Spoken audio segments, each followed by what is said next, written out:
The intermittent fasting thing does work. If you're kind of waiting to eat, and if you're doing any type of exercise in a fasted state, I mean, it doesn't matter, do a hike or a run for even 10 minutes, 20 minutes, you know, you'll start to see results, and you'll start to feel, at least for me, it feels really good to sort of wake up, drink a bunch of water, and get in a little bit of exercise before I eat. That's kind of the only rule if I'm getting back into training. My name's Forrest Gump.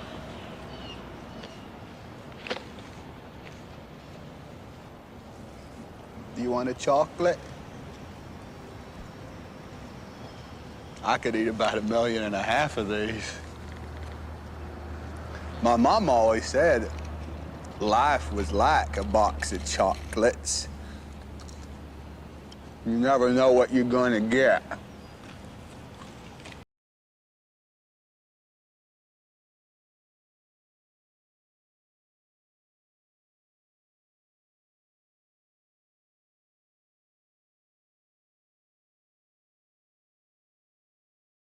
This is Chase Crawford, who is one of the stars of this series, The Boys. Great TV series, go watch it. But don't listen to this thing about the fasted training. If you're doing training in a fasted state, you won't see results right away. You won't see more results than if you're doing it in a non-fasted state. You might feel lighter since you have nothing in your body, but that's it. So why put this clip from Forrest Gump into a training video? Well, this is a quote that is so famous. Life is like a box of chocolates, you never know what you're gonna get. But that's just dumb. Everyone knows, like when you're getting a box of chocolates, you know exactly what's in there. There are no mystery boxes of chocolate to buy, at least to my knowledge. Most boxes of chocolate, at least, you know what's in them. And this is the thing, it's the same thing in the training world. People take a quote that makes no sense and they run with it. So in this video, I have a top 12 list for you with dumb things, myths, and lies from the fitness industry. Here we go.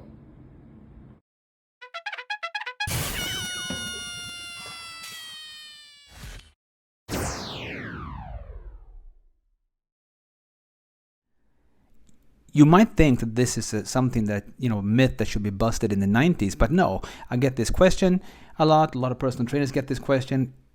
People want to spot reduce fat, especially usually it's around the midsection, your stomach, but you cannot. It doesn't matter how many crunches you do, you're gonna get stronger abs, but you're not gonna spot reduce fat. You're better off using big muscles.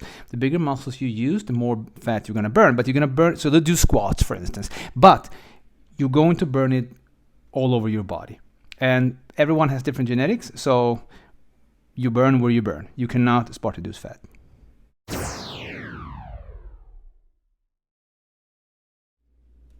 Fall 9 times, get up 10. I see this everywhere. This quote unquote inspirational thing that people post. It's sometimes it comes up like 10 times in my feed on social media, and I don't understand it. Why would you want to get up 10 times if you only fallen 9? I understand it's supposed to mean something inspirational. No, like you can do it and yes, get back up.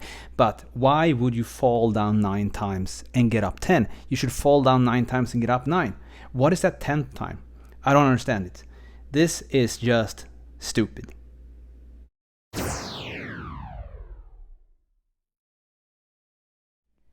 Food, something that almost all of us love, but a lot of people have a complicated relationship with. A lot of people want to lose fat.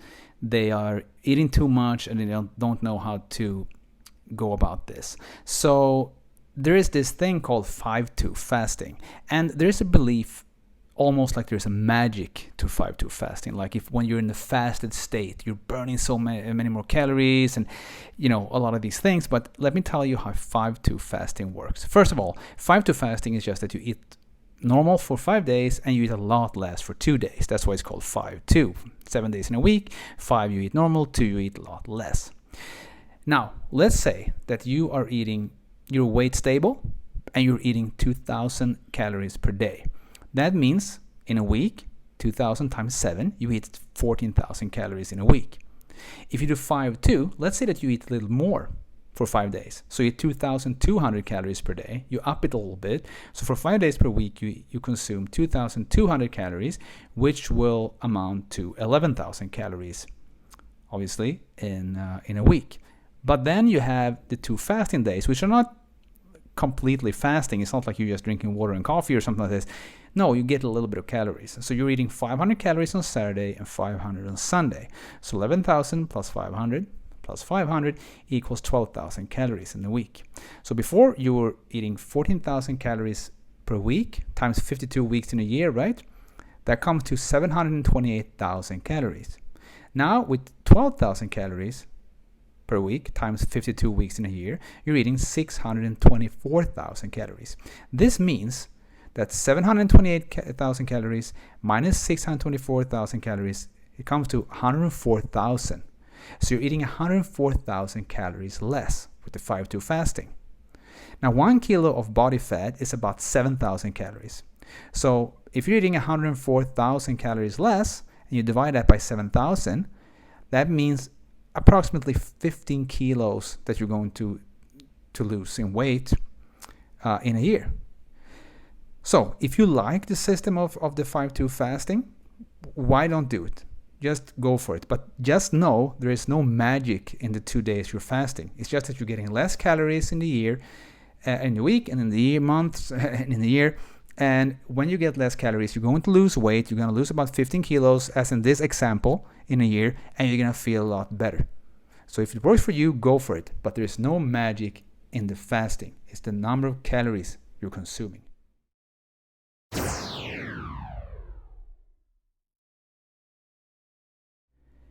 If you've been around running, you probably heard the whole arthritis thing.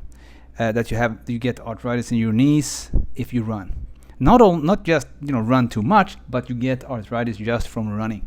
This has been debunked. It's not like this at all. Studies show that it's genetic if you get arthritis, and that running actually strengthens your knees and gives you less chance of arthritis. So just go out there and run. You're not gonna get arthritis from running, and you're gonna get that nice dopamine feeling and runner's high.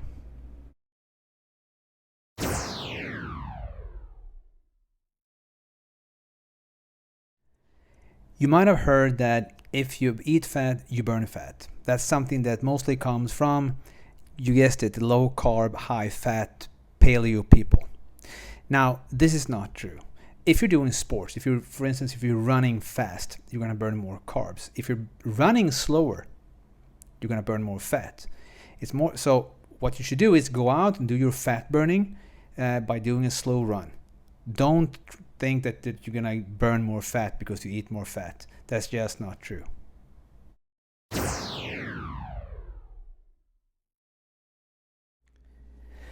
You can't run a fast marathon with only slow training. Well, first of all, let's define what is a fast marathon. If you're a recreational runner and you want to go sub 4 or sub 3:30 or that magical sub 3 hours that many people strive for and train really hard for, I would say that you can do it. I've seen it happen. I've done it myself with only slow training. I ran sub 3 hours 3 times.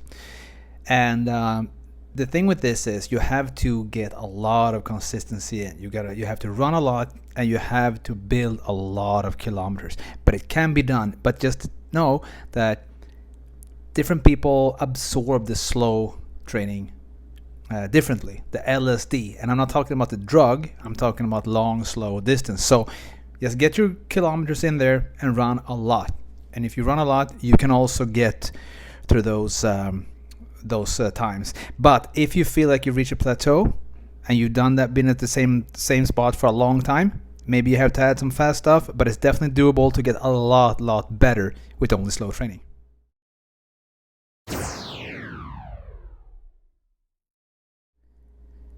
Being a coach for a long time now, I've heard that so many times. Aren't you going to stretch? And coaching tennis juniors, their parents always call, go stretch. And the notion that stretching before exercise, or after exercise, is going to prevent injuries, that it's a sure thing that's going to prevent injuries if you stretch, is a myth that has been challenged and basically debunked by scientific research. What you can do is dynamic warm-ups and cool-downs. I've had some questions about dynamic warm-ups, so maybe that will be a later video. But stretching to prevent injuries is a myth.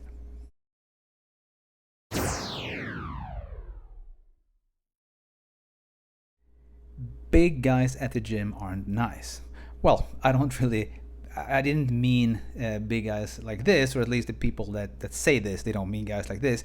They more mean guys that look like this. Now, a huge guy at the gym, he might sit there in his corner, he's looking angry, or he comes up to you and he asks you, are you done with those dumbbells? And you're like, yes sir, I'm done, I'm just done, even though you have 2 more sets. But the thing is, they might be tired. They lift heavy. Usually they are big because they take their training seriously. So between sets they might be really tired. If they look angry, it must just be their resting face, And I understand that it can be intimidating, especially if you're a beginner at the gym, but they're as nice as anyone else. So if you say, oh no, I have I have 1 more set, or I have 2 more sets, they can be like, okay, cool, and it's not going to be a problem. Also, you can ask them questions. If they're resting between sets, you don't want to go up to someone in the middle of a set, right? Obviously, you wouldn't want to be disturbed in the middle of a set either, but go up to them when they're sitting and resting. Hey, can I ask you a question? They say, oh yeah, I'm in 2 sets or something, they will say, or they say right away, yes, what is it? What can I help you with? They're usually super nice, and everyone that I've met has been super nice when I talk to them, and they know a lot. That's why they're big. So you just go up to them and talk to them and treat them like anyone else in the gym, but know that they have the bro science that's called, but usually they know what they're talking about. So yeah, you can ask them for help. So no, they are not scary.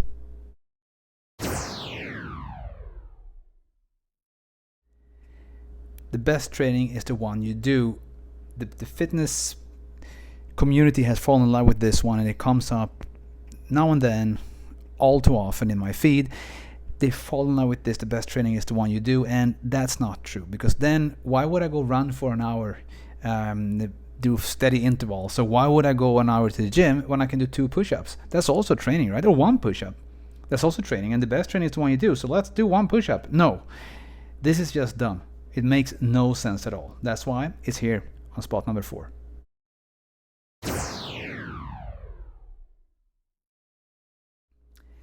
So at number 3, stronger grip, stronger life. I put this here just because it's so dumb that it's funny.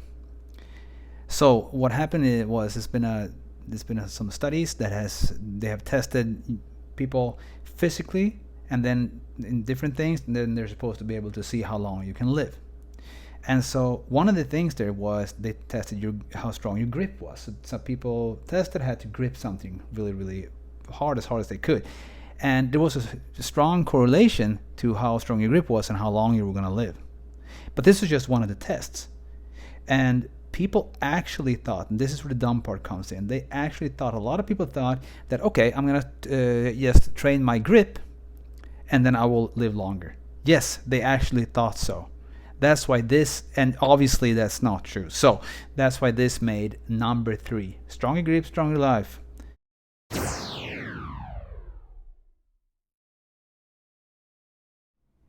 Number 2 on the list is eat and train according to your body type. And this might look like it's super scientific, but it's not. This is just something that is made to trick people out of their money.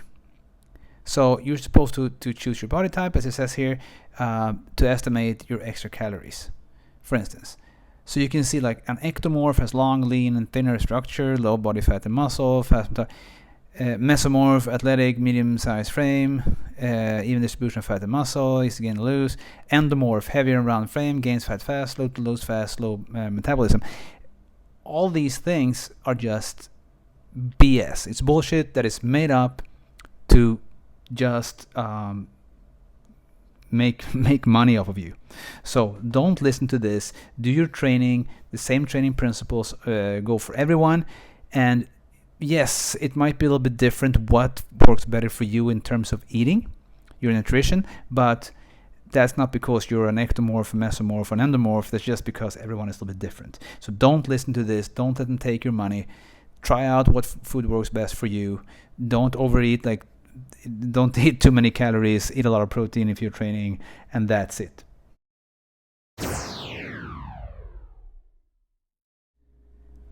And on number 1 spot is you are not a runner unless. Now this is something that has annoyed me for quite some time, because you hear this in podcasts, you hear this in you see this on hear this on YouTube. You see it in articles.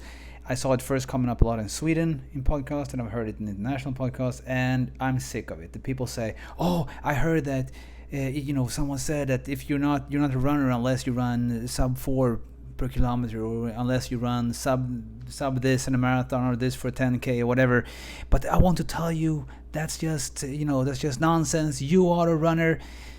But the thing is, of course you are. But the thing is, this has never happened. Has anyone ever told you? Please comment or send me an email or something if you ever heard anyone say, "Oh, but come on, you just run whatever, you just run 4:15 for the marathon, you are not a runner." That has never happened. People love to build straw men and then burn them down. So they make up a problem that isn't really there. And then they just, so they make that straw man and they burn it down. And this is, if you look, if you Google it and you look, when can you say you're a runner? And then comes up, as you see, people may think they're not a runner if they only like to treadmill or have never done a marathon, but that simply is not true. Much like how someone is a baker if they like to bake, you're a runner if you enjoyed running or run regularly. Or what classifies you as a runner? If you put on shoes and move your feet in a vaguely running manner, you are a runner. Training for a race doesn't make you a runner. Going a certain pace does not make you a runner. The better question is, are you a runner or a runner? With a small r or a capital R. Being a runner has nothing to do with speed. Now, of course not. But nobody has ever said this. Nobody ever said this. And if they said that, it was like a joke. Like, I have run sub 3 hour marathon. If I have a friend who hasn't done it yet and he's trying and it's like a 3 minutes and 30 seconds, 3 hours and 30 seconds, I will go, "Oh, but you know that you're not a real runner unless you run sub 3, right? Ha ha ha." Just to pull his chain, just make a joke. But obviously nobody thinks this. This is a straw man. And if you run, you're a runner. You can identify yourself as a runner because nobody will ever tell you that you're not a runner. It's all just a lie and a straw man that has been built so that people can come up with something nice to say and sound like they're a good person in their podcast or in a text or in a YouTube video. Don't listen to it. It's all BS.